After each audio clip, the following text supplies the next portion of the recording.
அதே போன்ற கூகுள் நிறுவனத்துக்கு தான் முதலமைச்சர் அமெரிக்கா பயணத்தில் நாங்கள் கூகுள் சென்றோம், கூகுள்ல மூத்த அதிகாரிகளை நாங்கள் பார்த்தோம், பெரிய விளம்பரப்படுத்தினாங்க. இங்க கூகுளுடைய சிஇஓ சுந்தர் பிச்சை தமிழ்நாட்டை சார்ந்தவர்.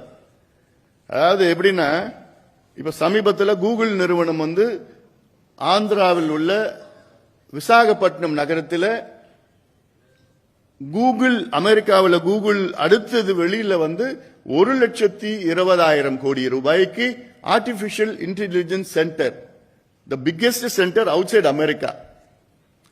எங்க கட்டுறாங்க? ஆந்திராவில் விசாகப்பட்டினத்தில். இது ஏன் தமிழ்நாட்டுக்கு வரல? அதாவது ஒரு கம்பெனியில முதலாளிகள் என்ன ஆசை இருக்கும்? அந்த கம்பெனி முதலாளிகளுக்கு இல்ல நிறுவனர் சிஇஓஸ் என்ன ஆசைன்னா, அவங்க ஊர்ல தான் இன்வெஸ்ட்மெண்ட் செய்யணும்னா எல்லாருக்கும் ஆசை இருக்கும். என் ஊர்ல நான் என் தொழிற்சாலை என் ஊர்ல தான் கட்டணும்னா அது ஒரு மரியாதையா இருக்கும்.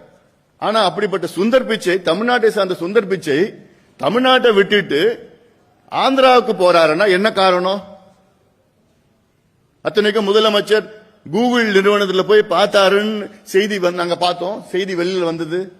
ஏன் அதை தவறி விட்டீங்க? ஏன் அங்க போயிடுச்சாங்க? என்ன காரணம்? என்ன? Corruption, commission, collection. வேற என்ன இருக்க போகுது? அங்க ஆந்திராவில் உள்ள தகவல் தொழில்நுட்ப அமைச்சர் லோகேஷ் சந்திரபாபு நாயுடு அவர் சொன்ன காரணம், ஏன் கூகுள் இங்க வந்திருக்குன்னா, நாங்க ஃபாலோ பண்ணோம். ஒரு முறை இல்ல, பல முறை நாங்க ஃபாலோ பண்ணோம்.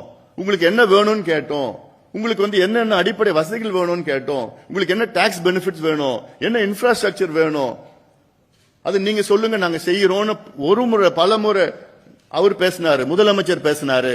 இப்படி எல்லாம் அன்னைக்கு இன்டர்வியூல சொல்றார். அப்போ எதுக்கு நீங்க நிர்வாகம் வச்சிருக்கிறீங்க?